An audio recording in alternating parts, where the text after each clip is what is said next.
परळीमध्ये महादेव मुंडे खून प्रकरणामध्ये एक अपडेट येते। मुंडे खून प्रकरणात शवविच्छेदन अहवालातून ही खळबळजनक माहिती समोर येते। महादेव मुंडे यांच्या शरीरावर तब्बल 16 गंभीर वार करण्यात आले होते आणि त्यांच्या मानेवर 4 गंभीर वार केलेले होते। हातावर जखमा असल्याने त्यांनी शेवटपर्यंत जीवाच्या आकांताने प्रतिकार केल्याचं आता स्पष्ट होतंय आणि ही निर्घृण हत्या झाली।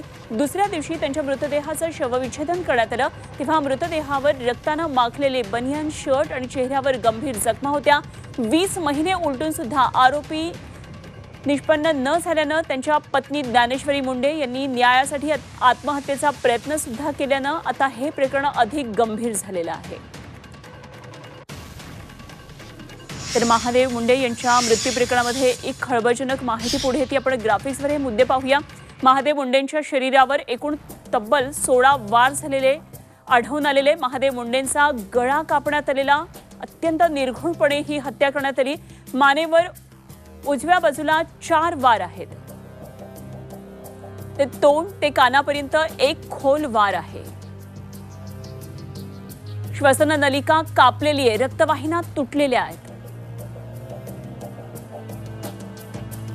अत्यंत निर्घृणपणे अशा प्रकारे महादेव मुंडे यांची हत्या करण्यात आलेली आहे। तोंड ते कानापर्यंत खोल असे वार करण्यात आलेले आहेत आणि अत्यंत निर्घृण अशी सगळी हत्या झाली। आणि या संदर्भात बोलण्यासाठी सध्या सामाजिक कार्यकर्त्या अंजली दमानी आपल्या बरोबर आहेत। अंजलीजी, आत्ताच एक धक्कादायक अहवाल त्यांच्या पोस्टमॉर्टम रिपोर्ट्स आलेला आहे आणि यामध्ये किती निर्घृणपणे त्यांचा खून झालेला आहे हे सगळं निष्पन्न होतंय।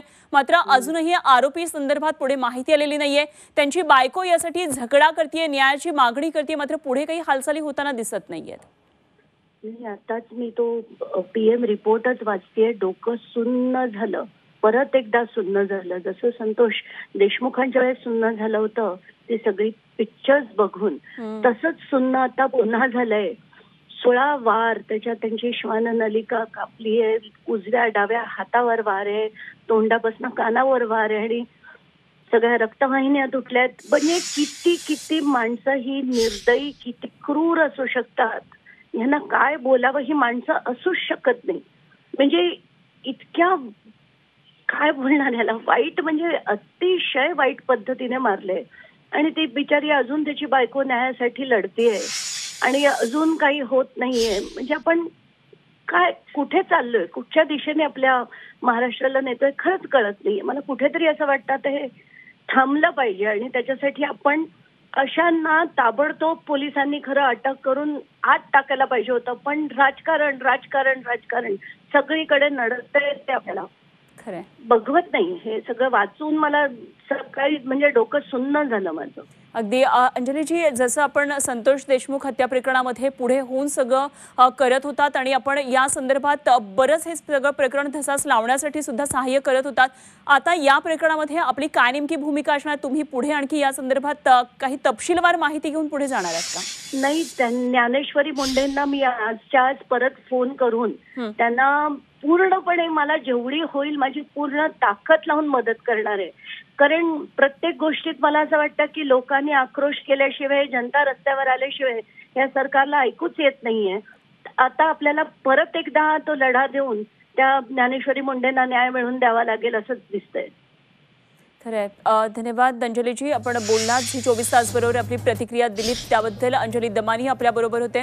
तर महादेव मुंडेंच्या हत्येबाबत भाजप आमदार सुरेश धस यांनी काय नेमकं म्हटलेलं होतं तेही आपण पाहूया। फक्त 12 गुंठ्यासाठी मारला होतो गरीब माणूस।